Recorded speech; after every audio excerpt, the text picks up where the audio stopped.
Bueno, ¿cómo están? Seguimos con el tema de la polaridad del agua. Acá hay una molécula de agua dispuesta espacialmente. Más adelante, acá lo anoté solamente para que lo tengan en cuenta, pero lo vamos a ver en otra movida.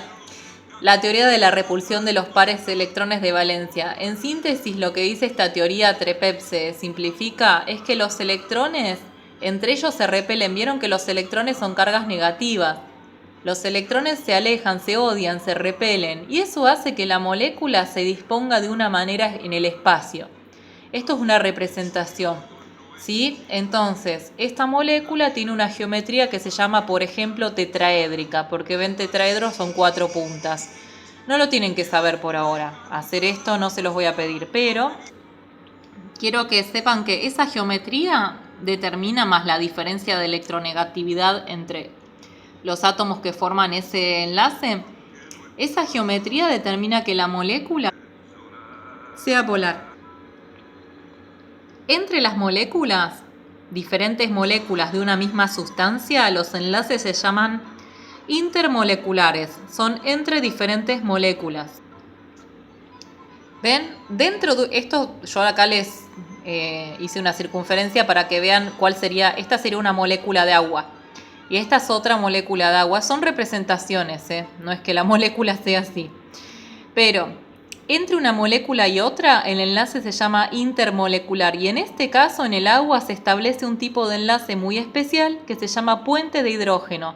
Se establece entre el hidrógeno de una molécula de agua y el oxígeno de otra. Y es un enlace que es muy fuerte, o sea que es difícil de romper, digámoslo así. Eso confiere muchas propiedades al agua. Por ejemplo, la cohesión, que significa que las moléculas de agua están bastante fuertemente unidas entre ellas. Entonces, por ejemplo, si yo vuelco agua de un vaso, ese agua me forma un charquito, ¿sí? Pero las moléculas siguen estando unidas entre ellas. No se desparrama, el charquito se desparrama hasta donde llega, digamos, pero no se va a desparramar mucho más. No sé si me explico, si queda claro. Vamos con otro ejemplo. ¿Cómo llega el agua a las hojas de las plantas? A través de las raíces.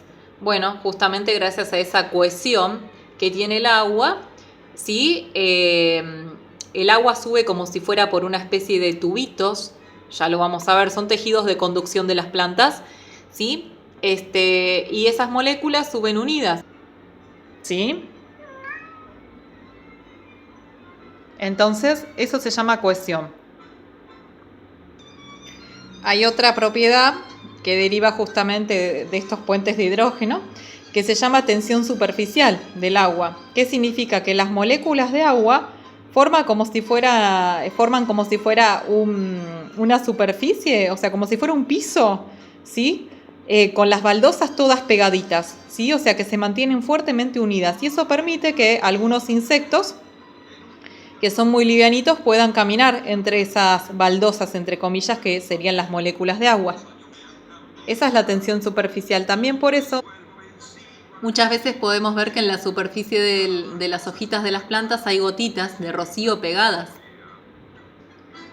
Estas fuertes uniones que hay entre las moléculas de agua, que se llaman puentes de hidrógeno, que son muy resistentes, son responsables también de la resistencia a los cambios de temperatura del agua. Esta propiedad se llama alta capacidad calorífica. A esta propiedad se la conoce como calor específico también, que es alto. ¿Qué significa esto?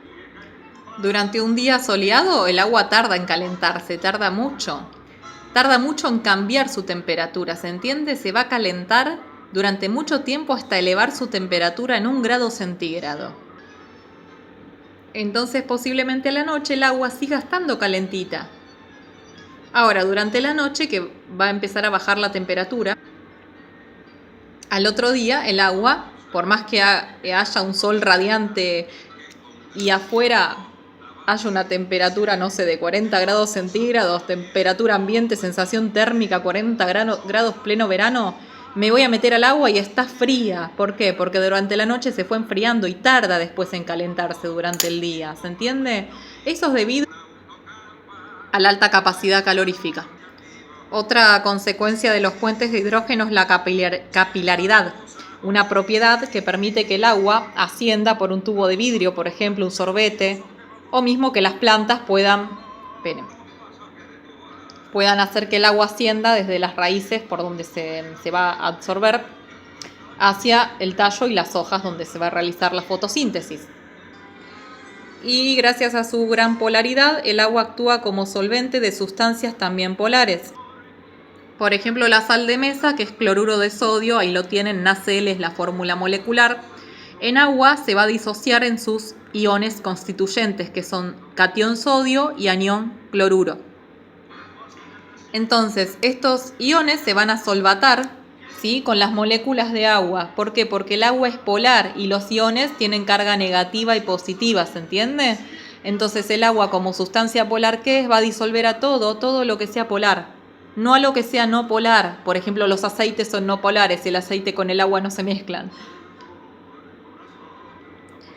Esas moléculas, las que no se van a disolver en agua, se llaman hidrofóbicas.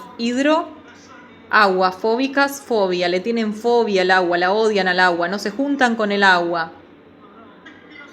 Y las moléculas polares que se disuelven fácilmente en agua se llaman hidrofílicas, les gusta el agua, ¿sí? Y aquí terminamos con la primera parte de las propiedades del agua. Próxima clase vemos ionización del agua. Hasta luego.